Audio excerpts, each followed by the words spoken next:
tal, amigos? Estamos en el segundo episodio ya de Democracy, el podcast donde la política se mezcla con la locura. Yo soy Isidro Shea. Gracias por escuchar lo que fue el primer episodio. Ya estamos en un segundo episodio. Ojalá les guste, ojalá nos sigan compartiendo, sigan dándole like. Y bueno, hay mucho de qué hablar. Recuerden, no es un noticiero. Hablamos de temas que creemos que son sumamente relevantes o que pueden aportar más a la discusión pública, a la discusión del espacio que compartimos como ciudadanos. Y bueno, habíamos hablado la vez pasada de cómo ya iban a iniciar las precampañas de manera oficial, cosa que no ha sido muy distinto a los meses anteriores, donde ya hemos visto a las candidatas o precandidatas y ahora precandidato rumbo a esta intención de convencer supuestamente a aquellos afiliados o simpatizantes de sus respectivas opciones políticas, pero que va mucho más allá y lo sabemos porque la legislación se la pasan por el arco del triunfo y porque realmente estas precampañas están dirigidas a todos los ciudadanos. No son solamente los militantes los que escuchan los spots o los que ven los espectaculares, somos en realidad todos, aunque al final tengan estas leyendas que de poco sirven. Y ya que lo digo, creo que vale destacar que ya, por ejemplo, a Xóchitl Gálvez, el Instituto Nacional Electoral le retira o le pide que retire unos spots en los que no se hace esta mención. ¿En qué medida es benéfico?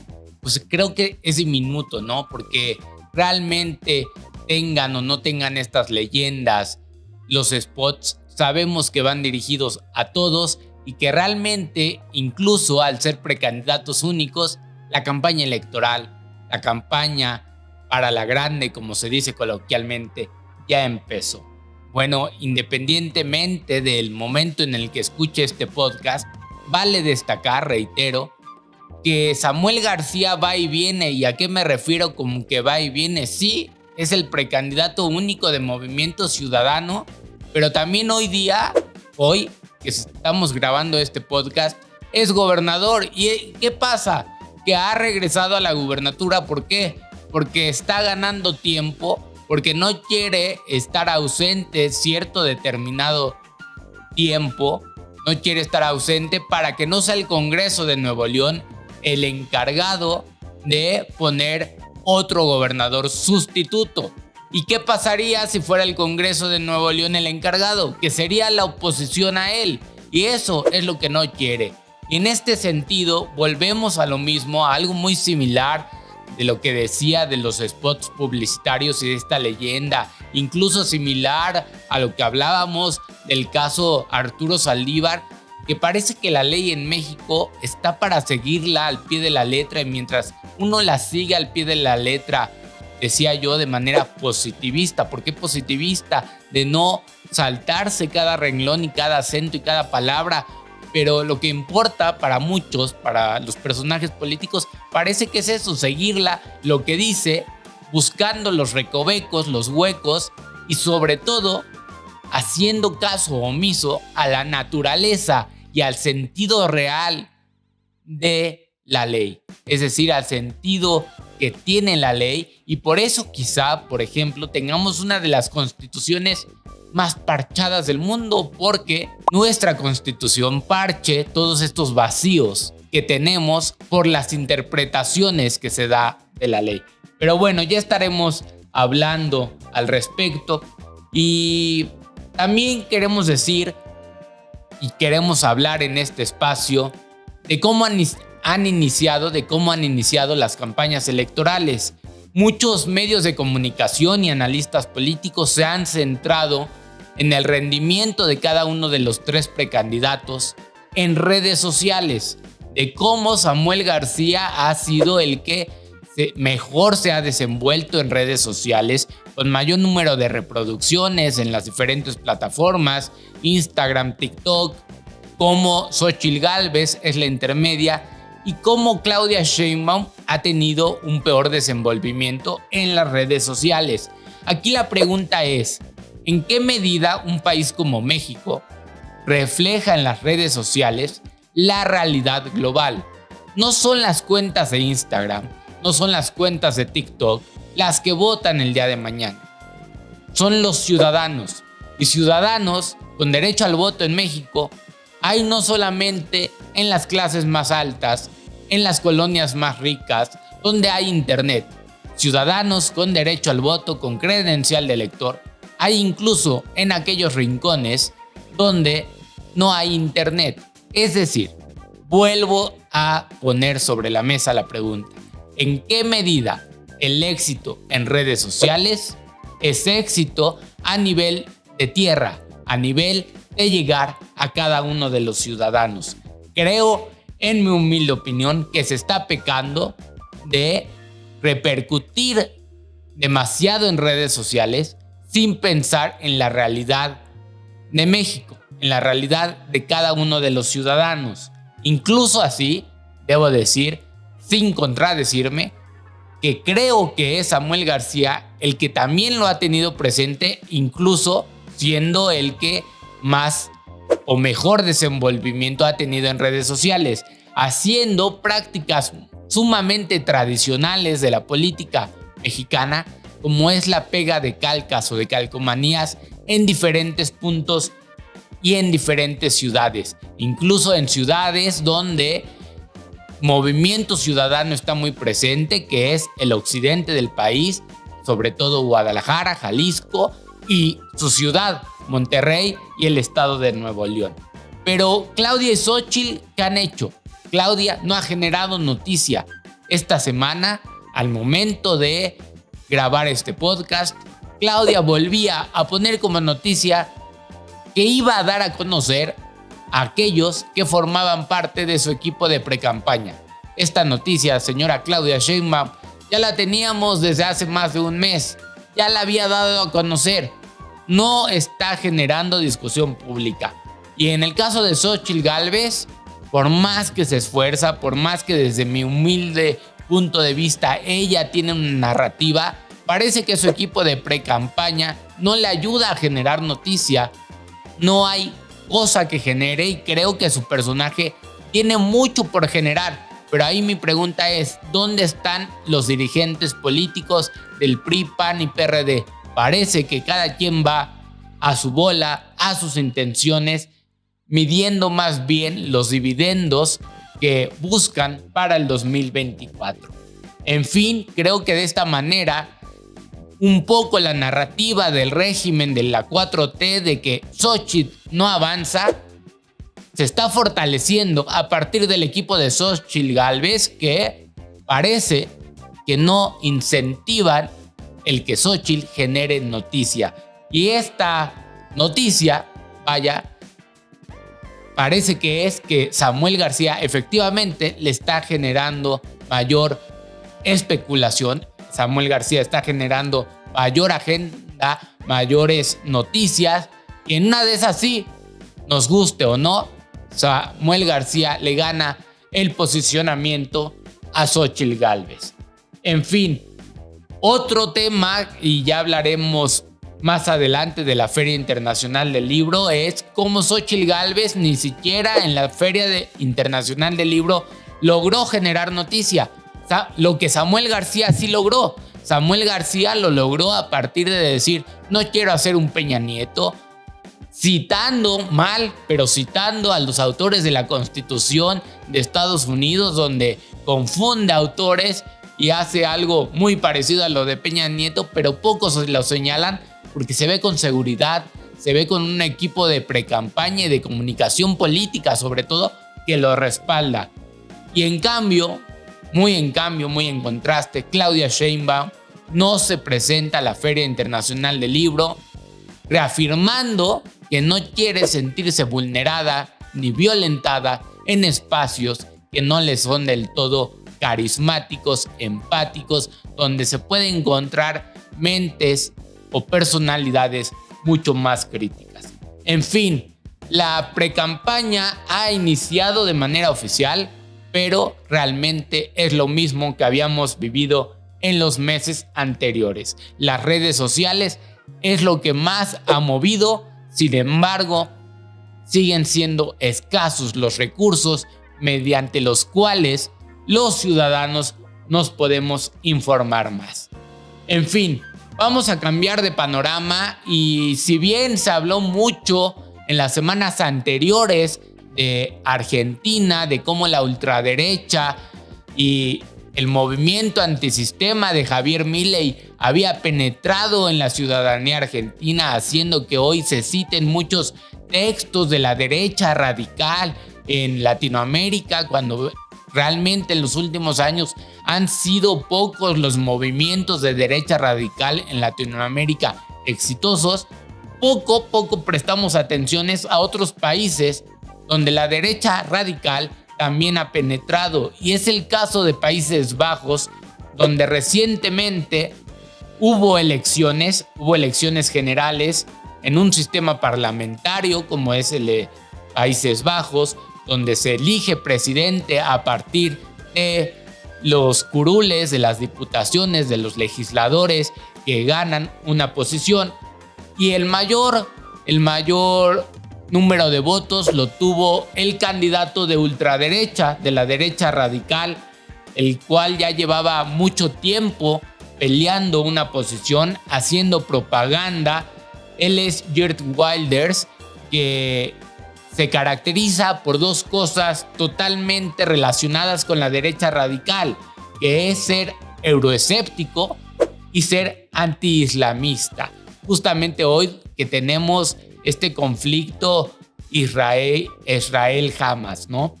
Y gana Geert Wilders mencionando, por ejemplo, como el gran problema a lo que él llama el tsunami de la migración, poniendo en sus plataformas electorales un referéndum tipo el Brexit, donde Países Bajos o los ciudadanos de Países Bajos van a decidir, según él, si quieren seguir perteneciendo o no a la Unión Europea, y poniendo también en su plataforma electoral la idea de la prohibición del Corán.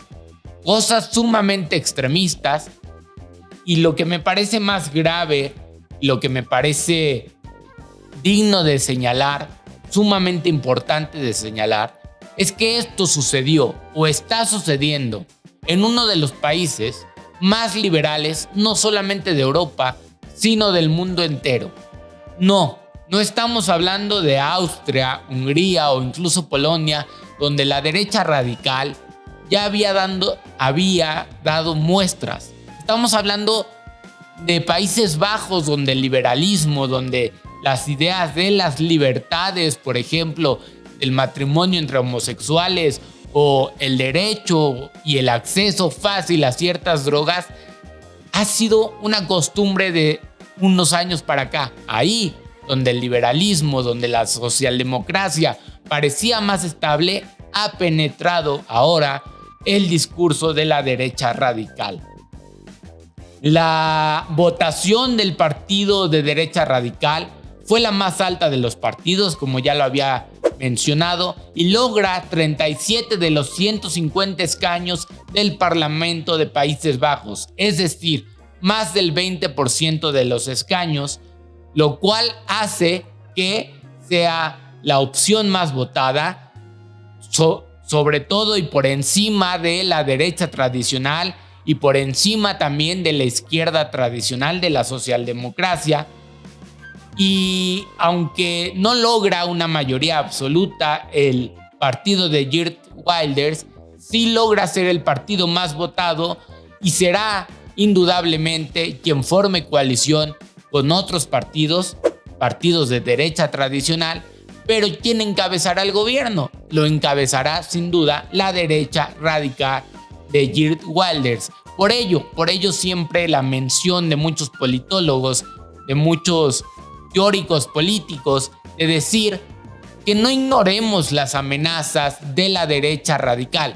Aun cuando parecen ser pocos quienes las apoyan, son una amenaza latente. ¿Por qué? Porque pueden crecer como la espuma, y en momentos como este o en sistemas parlamentarios como este, aunque no tengan mayoría absoluta, pueden ser la opción más votada. En este caso, por ejemplo, en Países Bajos van a estar representados en el Parlamento más de 10 partidos. Van a ser 15 partidos con acceso al Parlamento, lo que quiere decir gran nivel de fragmentación política, y el tener pocos apoyos siendo la opción más votada, pero con pocos apoyos, te puede llevar fácilmente a gobernar haciendo coaliciones políticas partidistas aptas, como es en este momento la derecha radical con la derecha tradicional de Países Bajos.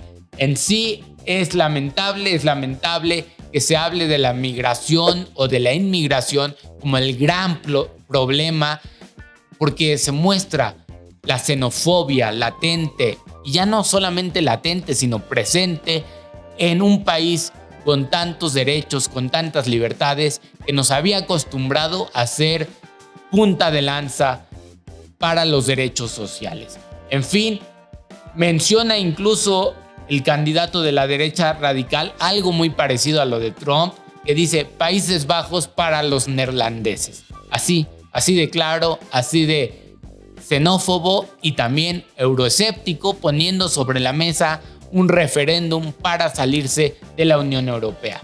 Pero bueno, regresemos a nuestro país y a algo que se está celebrando estos días, que a mí me parece un gran evento, que me parece el gran evento de la cultura mexicana, más allá de la literatura solamente, es el gran evento de la cultura mexicana, que es la Feria Internacional del Libro de Guadalajara. La Feria Internacional del Libro de Guadalajara, como muestra evidente de la relación entre cultura y política, entre literatura y no solamente política, sino democracia. La FIL como ese espacio de conversación y diálogo respecto a lo político, respecto al espacio común que tanta falta nos hace hoy día a nivel mundial, pero no muy distinto a nivel México, donde parece que muchos se casan con sus ideales, donde parece que hay poca oportunidad, espacio y cabida para el diálogo, donde repetimos las mismas ideas, pero poco damos oportunidad al diálogo. La FIL sí es un espacio de diálogo donde se encuentran personalidades del mundo cultural, del mundo político, periodístico, de diferentes ideologías, y sin duda es el gran espacio para dialogar, debatir y argumentar. Y por ejemplo, quiero dar ejemplos de cómo es esta relación cultura-política. Por ejemplo, hoy en esta edición de la Feria Internacional del Libro de Guadalajara, el gran invitado es la Unión Europea como invitado especial. ¿Y por qué digo que es un ejemplo de cómo se relaciona la cultura con la política? La Unión Europea es una institución extranacional, digamos que es artificial, pero su discurso de la Unión Europea se basa principalmente en ideas democráticas, como es la colaboración entre países, la colaboración en temas económicos, sociales, y la Unión Europea es sin duda un ejemplo de a dónde deben ir las democracias más allá de lo nacional. Pero también tenemos otros grandes ejemplos de cómo se mezcla la cultura con la política en esta Feria Internacional del Libro de Guadalajara, donde ha habido charlas desde ya hace 2 años, me parece, charlas, conferencias organizadas por distintas instituciones y personalidades del mundo cultural mexicano, como lo es Nicolás Alvarado, y donde presentan preguntas, debates de hacia dónde tiene que ir México y qué ha fallado en México. Por ejemplo, en esta edición tuvieron una mesa muy interesante sobre cuál ha sido la falla en el sistema económico mexicano a partir de la década de los 90 hasta el día de hoy. Unas mesas sumamente interesantes que recomiendo que vean por streaming, donde se plantean esas distintas personalidades como Salomón Chertorivsky, Santiago Levy, entre otros, que sin duda no debemos ignorar, porque hay distintas posturas. Incluso Gerardo Esquivel contradice en un momento lo que dice Santiago Levy, y resulta muy interesante, poniendo sobre la mesa un tema sumamente de democracia: la desigualdad de oportunidades entre sectores de la sociedad. En fin, también Nicolás Alvarado, vía virtual, hace diálogos, hace conversaciones con politólogos de mucho renombre en España, como lo es Mariano Torcal, hablando también de un tema del cual casi ningún país en la actualidad se salva, que es la polarización política.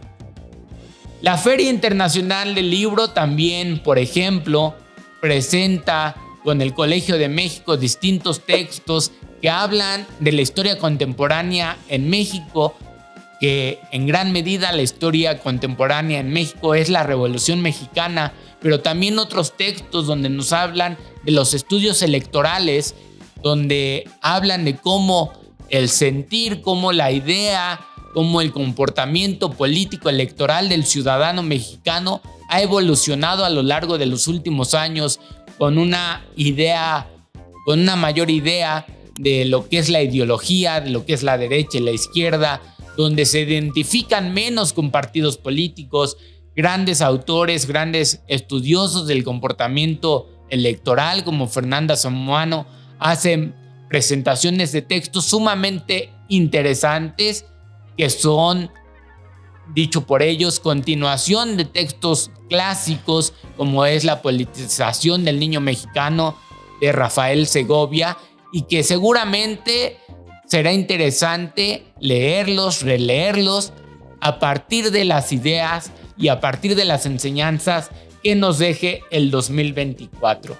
La FIL también, como muestra de su relación de cultura y democracia, con lo que mencionaba anteriormente, que es, sin lugar a dudas, la presencia o la ausencia, en este caso de Claudia Sheinbaum, de los precandidatos electorales. Y en ese mismo sentido de la relación que debe haber y que hay, no sé si naturalmente, y de la que sí puedo decir que ustedes y yo hemos sido testigos de esta relación literatura-democracia, pero que a lo mejor no somos totalmente conscientes, quiero hacer mención de un texto presentado por Juan Villoro, sí, Juan Villoro, el mismo que nos habla de fútbol y de que Dios es redondo, de un texto que hace a partir de una charla en meses anteriores en el INE, donde habla de esta relación entre literatura y democracia, y donde su gran enunciado, su gran tesis es de que las grandes tramas literarias no surgen en democracias, no surgen en estados de bienestar plenos, sino que surgen ahí donde hay conflicto, donde las democracias son muy imperfectas. Pero dice Juan Villoro algo que me encanta, que dice que a pesar de eso, que a pesar de que las democracias, cuando funcionan bien, sacrifican esa belleza de literata, esa trama literaria, vale la pena vivir en democracia, a pesar de que así se tengan que sacrificar quizá grandes textos literarios. Y en este sentido creo que somos testigos de lo que pasó el siglo pasado. Él no lo menciona como tal, pero lo que fue el boom latinoamericano, este movimiento literario de grandes autores latinoamericanos como Carlos Fuentes, Carpentier, Vargas Llosa, que hicieron textos, novelas riquísimas, pero que lo hicieron a partir de regímenes autoritarios. Pero diría Juan Villoro, vale la pena sacrificar la literatura, la bella literatura, por la democracia. Y en este sentido, recomiendo mucho este texto de Juan Villoro, que pueden encontrar en estos cuadernillos pequeños del Instituto Nacional Electoral, que se pueden descargar en línea, y que también la versión física es gratuita. Son muy pequeñitos en una sentada, y de verdad que es de lo mejor que he leído de Juan Villoro, y de verdad hace conciencia de lo que es la democracia y su relación con el mundo cultural y literario. En fin, nos vamos con los retos de Javier Milei ahora que resultó ganador. Y no quiero hablar de los retos de Javier Milei en la Argentina como país en lo general, los retos que va a tener, independientemente de si hubiera ganado o no Javier Milei o Sergio Massa, iban a tener retos que asumir. Sin embargo, quiero hablar de los retos de Javier Milei en la Argentina a partir de ser una opción antisistema y populista. ¿Por qué lo digo así? Porque hay mucha teoría política de cómo los populistas llegan al poder o no llegan al poder y cómo en este sentido de que ven complicado llegar al poder, crean lo que Giovanni Sartori llamaría una superoferta de propuestas. ¿Por qué lo hacen? Porque ven tan complicado llegar al poder que se les hace fácil, tal cual, hacer propuestas que pueden resultar difíciles de cumplir. En este sentido, Javier Milei hizo propuestas sumamente complicadas, como es desaparecer el Banco Nacional, el Banco Central de Argentina. No digo que sea imposible, pero todos sabemos que en un sistema capitalista como el que vivimos hoy día es sumamente complicado y es sumamente riesgoso hacerlo, más allá de complicado. O como igual en uno de sus videos que más se difundió en redes, dice que va a desaparecer distintos ministerios que en México conocemos como secretarías. Para él casi ningún ministerio o secretaría tiene razón de ser. Eso es una superoferta. ¿Cómo lo va a llevar a cabo? Es algo sumamente complicado. Y él ahora no solamente tendrá que responder a las exigencias que Argentina como país tiene, sino a las exigencias que aquellos ciudadanos que se vieron cooptados por sus ideas populistas van a tener, que le van a reclamar la desaparición de ministerios, del Banco Central o incluso de la dolarización de la economía argentina, que si bien no es imposible, es algo sumamente complicado. A ello tendrá que dar respuesta a Javier Milei. A esto le llamamos muchas veces en ciencia política el teorema de Baglini, que hace que sea complicado una vez que asuman el poder los populistas que respondan a aquello que prometieron en su campaña electoral. Por ejemplo, hablaba yo de cómo mencionó en su momento que iba a desaparecer distintos ministerios, sin irnos muy lejos. ¿Se acuerdan cuando Andrés Manuel López Obrador propuso y prometió, incluso siendo presidente, que las distintas secretarías del gobierno federal se iban a descentralizar y se iban a ir a diferentes entidades del país? Pues hoy, a meses de que termine el gobierno de López Obrador, es algo que no se ha cumplido. Y era algo mucho más fácil que desaparecerlas. En fin, hay teóricos, politólogos como Fernández Albertos, que habla de la relación de esta insatisfacción económica y el apoyo a partidos antisistema. En dicho sentido, el de Javier Milei, es el mejor y más grande ejemplo. Si algo hay en Argentina el día de hoy, es insatisfacción económica. Y a esto también tendrá que hacer respuesta, o dar respuesta, mejor dicho, Javier Milei. En fin, Wendel, otro teórico, habla de Latinoamérica y el hecho de que estos sistemas o partidos populistas, estas opciones populistas, tengan éxito porque los partidos tradicionales ya no agregan intereses colectivos, intereses de los principales grupos sociales.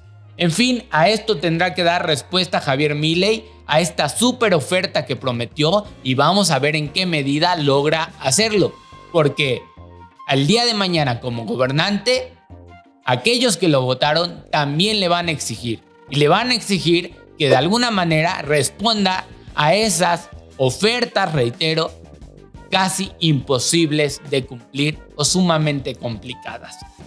Vámonos a temas más interesantes, más atractivos, y es que en los últimos días se ha presentado un listado de las mejores ciudades para vivir en el mundo. Este listado, ¿cómo se hizo? Para que no fuera tan arbitrario y nacionalista, porque todos tenemos algo de nacionalista en nuestra sangre, en nuestras venas, pues se hizo a partir de encuestas a personas que estén viviendo o hayan vivido en los últimos meses fuera de sus países.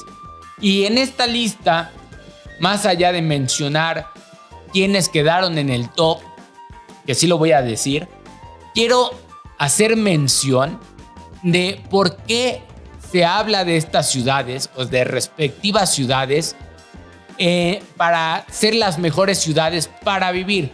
En este caso quedaron en el top 3 ciudades españolas, que son Málaga, Alicante y Valencia.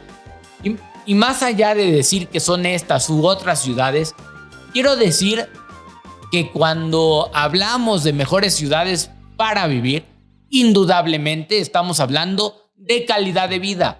¿Y qué es la calidad de vida? Yo creo que la calidad de vida es el fin último de la democracia, el fin último de los que nos consideramos demócratas, el fin último de nuestro voto, tener calidad de vida.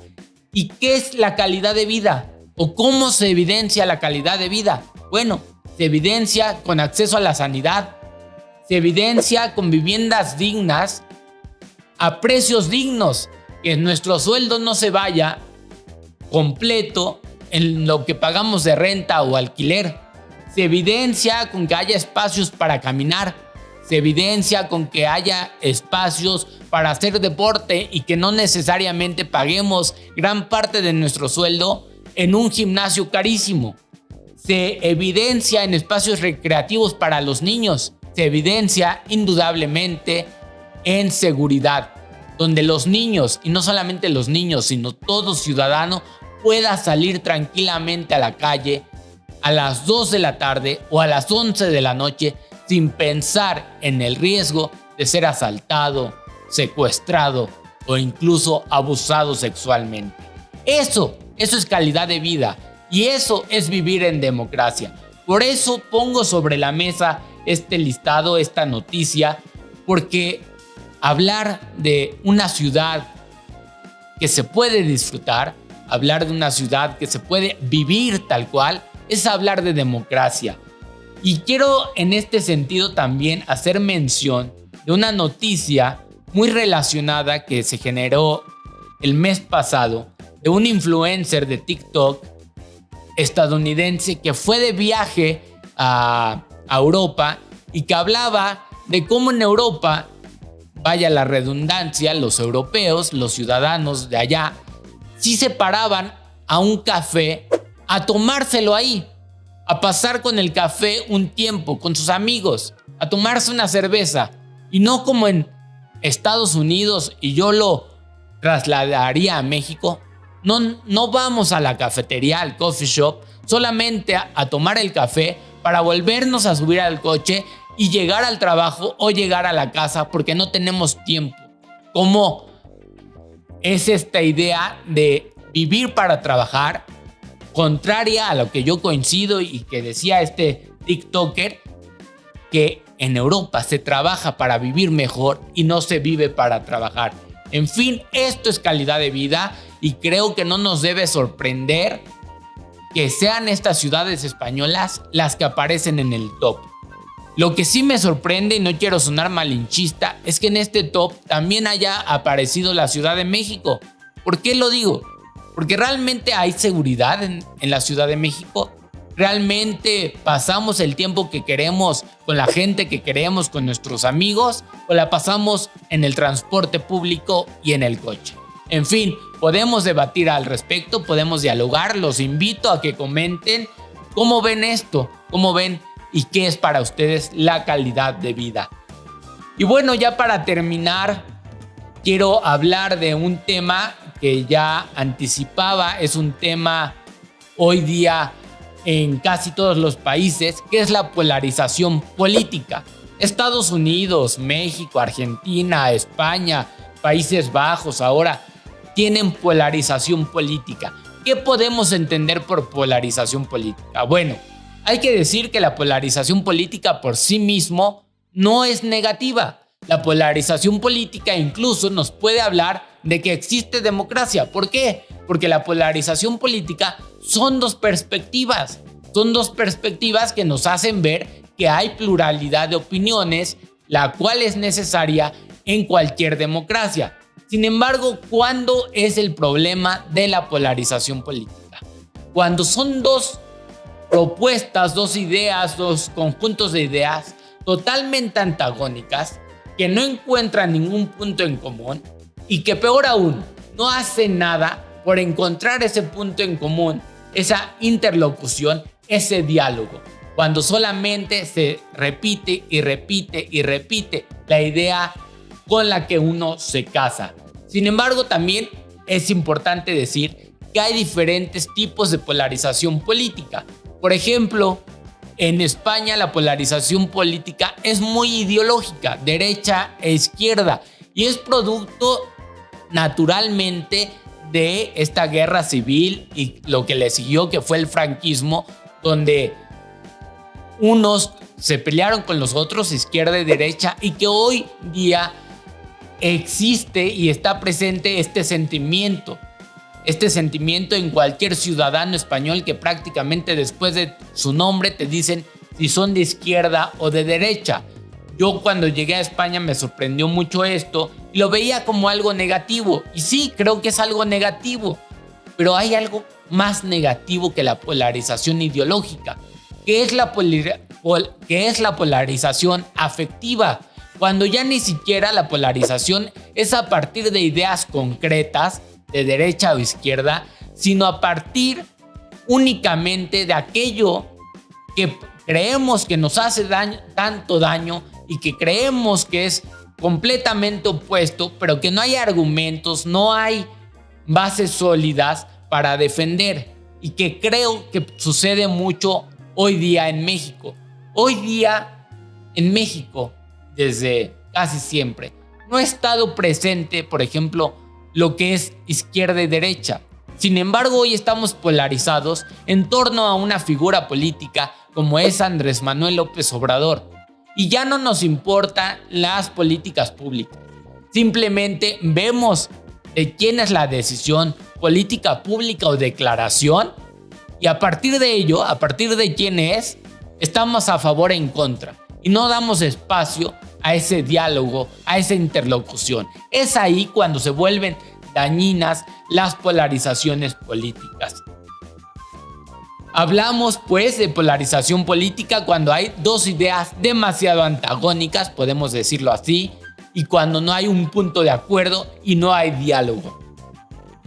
En fin, eso es la polarización política en un sentido didáctico que tenía la intención de compartirlo con ustedes, y que suele ser sumamente dañina y problemática cuando la ciudadanía tiene tanta fluidez y no se centra en los ideales o en las propuestas programáticas, sino que se centran más bien en el aquí, en el ahora y en el cómo va evolucionando a partir, por ejemplo, de beneficios selectivos y no de beneficios colectivos.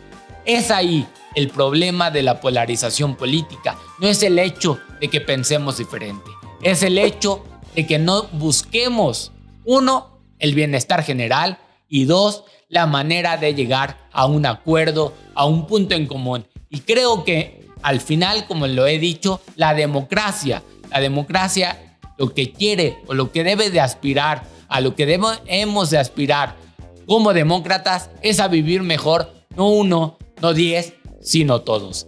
En fin, doy por terminado a este segundo episodio de Democracy. Espero les haya gustado, espero lo compartan, espero lo escuchen en las distintas plataformas, lo vean en YouTube lo compartan y nos ayuden a crecer como podcast, a crecer como proyecto, un proyecto en el que queremos hablar de política, sí, pero con un sentido didáctico, descriptivo y a la vez menos pesado, y que nos ayude a ser responsables en esto que debemos de ser responsables todos, porque la política es asunto de todos, es el problema de la sanidad, de la seguridad, del futuro de cada uno de nosotros. Muchas gracias, los invito a que nos den follow en las distintas redes, en Instagram, en TikTok, Democracy Podcast, en Facebook estoy como Isidro Shea, igual en Twitter. Y bueno, no me queda más que agradecer y nos vemos en el siguiente episodio. Muchas gracias.